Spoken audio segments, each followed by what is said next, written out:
ಹಾಗೂ ವೇದಿಕೆ ಮೇಲೆ ಅತಿಥಿಯಾಗಿರ್ತಕ್ಕಂಥ ನಮ್ಮ ಸಮಾಜದ ಗುರುಗಳ ಪಾದಗಳಿಗೆ ನೀಡಿದಂಥ ಪ್ರಣಾಮಗಳನ್ನು ಸಲ್ಲಿಸುತ್ತಾ ಏನಪ್ಪ ವಿಶೇಷಪ್ಪ ಅಂತಂದರೆ ನಾನು ಸುಮಾರು ಮೂರು ವರ್ಷದಿಂದ ಒಂದು ಗಾಣೆ ಒಂದು ತೆಗಿಬೇಕಂತ ವಿಚಾರ ಮಾಡಿದ್ದೆ.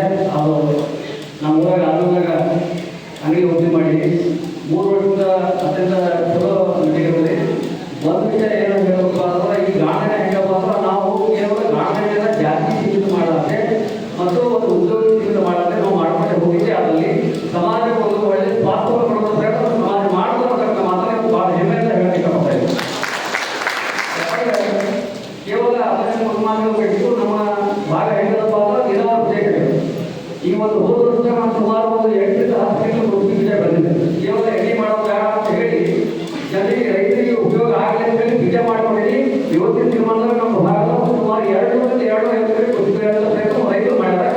ಅದು ಭಾಳ ಹೆಮ್ಮೆ ಆಯ್ತು. ಯಾಕಂದ್ರೆ ಬರೀ ಎಣ್ಣೆ ಮಾಡೋದು ಬರೀ ಉಳಿತಾರೆ ಹಾಗಾಗ್ಬೋದು. ರೈತರಿಗೆ ಸ್ವಾವಲಂಬನೆ ಮಾಡೋದಂತ 8 ಕ್ವಿಂಟಲ್ ಕೃಷಿ ಮಾಡಿದ್ವಿ. ಇವತ್ತಿನ ನಮ್ಮ ಭಾಗದ 250 ಎಕರೆ ಕೃಷಿ ಬೆಳೆದ 250 ಎಕರೆ ಒಂದು 9 ರಿಂದ 10 ಕ್ವಿಂಟಲ್ ಕೃಷಿ ಬೆಳೆದ ಇವತ್ತು ನಾನು 2,000 ಟನ್ 2,000 ಕ್ವಿಂಟಲ್ ಕೃಷಿ ನಮ್ಮ ಬೆಳೆದ ಕೆಲಸ ಬೆಳೆಸೋದ ಕೆಲಸ ಮಾಡಾಕಂತ ಭಾಳ ಹೆಮ್ಮೆ ಇದೆ. ಸರ್ಕಾರದ ಬಹಳ ಅನುದಾನ ಐತಿ. PNDP ಅಂತ ಸಿಗ್ತದೆ. ನೀವು ಯಾರು ಮಾಡ್ಕೊಂಡು ಮಾಡ್ಬೋದು. ಇವತ್ತು ನಮ್ಮ ಅಮ್ಮ ಉತ್ತರ ಕಚೇರಿಗಳು ನಡೆಸಬೇಕಾಗ್ತದೆ. ಅವರು ಸರ್ಕಾರದವರಿಗೆ ಸುಭಾಷ್ ಗೌಡ ಪಾಟೀಲ್ ಅವರು ಕೈಗಾರಿಕಾ ನಿಗಮದಾಗ ಅವರು ಅನುದಾನದಲ್ಲಿ 2 ಲಕ್ಷ ರೂಪಾಯಿ ಮಾಡಿದ್ರು. ಪ್ರಥಮವಾಗಿ 2022 ನಾನು ಒಂದು ಗಾಡಿ ಹೊರ ಮಾಡಿ ನಮ್ಮ ಸಾಹೇಬರು ಏನಂತ ಒಂದು ಸರ್ಕಾರದವರಿಗೆ ಉತ್ತಮ ಸಾಹೇಬರು ನಡೆಸಬೇಕಾಗ್ತದೆ. ಯಶೋಧಗೌಡ ಹೋಗಿಅವರು ಗೌಡ ಯಾವಾಗ ಫೋನ್ ಮಾಡಿದಾಗ ಭಾರಿ ಕೆಲಸ ಮಾಡಬೇಕಂತ ಭಾಳ ಬೆದರಿಕೆ ಹೇಳ್ತಾರೆ.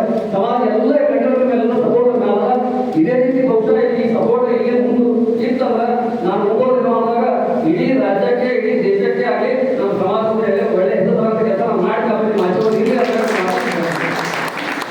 ಮತ್ತೊಂದು ವಿಷಯ ಏನಪ್ಪ ಅಂದ್ರೆ ಈ ದುಷ್ಟಿಯಿಂದ ಬಹಳಷ್ಟು ರೋಗಗಳು ಕಡಿಮೆ ಆಗ್ತವೆ.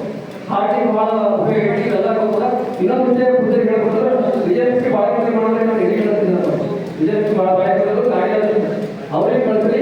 ಈಗಾಗಲೇ ಬೆಂಗಳೂರಿನ ವಿವಿಧ ಭಾಗದಲ್ಲಿ ಸುಮಾರು 100 ಕೃಷಿಕರನ್ನು ಮಾಡಿದ್ದಾರೆ. ಅವರಿಗೆ ಎಲ್ಲಿ